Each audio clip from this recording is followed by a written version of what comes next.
A seller just dropped their price by $40,000 and barely moved the needle. Meanwhile, another seller spent 12 grand and got double the result. Same house, same market, completely different outcome. Let me show you the math here because if you're an agent and you're trying to sell a home right now, this is the play. Here's what's happening in first time homebuyer neighborhoods everywhere. Buyers don't shop for a price, they shop for a payment. They're sitting with the calculator and they're asking one question: can I really afford this right now? So when a home sits, what does everybody do? Well, they cut the price and then they cut it again. But here's the brutal truth: a price cut barely touches that monthly payment. Let me show you some real numbers on a $400,000 house. There's three ways to play this here. Let's say, for example, they're a first-time home buyer and they want to take advantage of a 3% low down payment in a first-time home buyer program. $400,000 house, 3% down. They're going to go ahead and see an interest rate somewhere in the ballpark of 5.875. Great. So then they see the payment and they're like, oh, it's $3,500. And you know what? We're going to go ahead and hold off on this.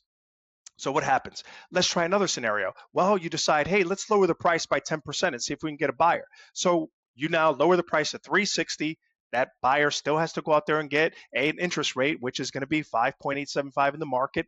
They're going to see the payment. They're going to say, oh, it's $3,300, and we got to come up with about 20 grand of closing, even with a 3% down payment. This is insane. We're going to go ahead and hold off on that. So what does it do? They sit. As opposed to taking advantage of what builders use every single day to attract more buyers. They use the interest rate.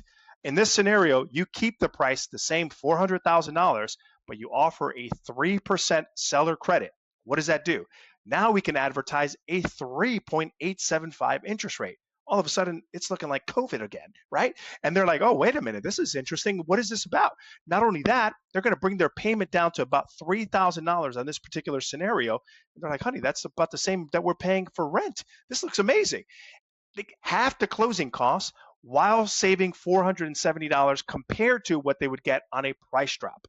This is what you can do right now to move product, move houses, and get more buyers into homes right now. So agents, here's the play. Stop going back and forth with your seller for another price drop. Bring this to them instead. You keep the list price strong, which protects the comps in the whole neighborhood, and you market the only thing rate-sensitive buyers actually care about: a lower payments from $3,300 to $3 grand makes a big difference, and that headline competes with the new builds down the street that are buying down rates to win. And sellers, hear me. You are already going to give up money. I'm just showing you how to spend a fraction of it to get a bigger result.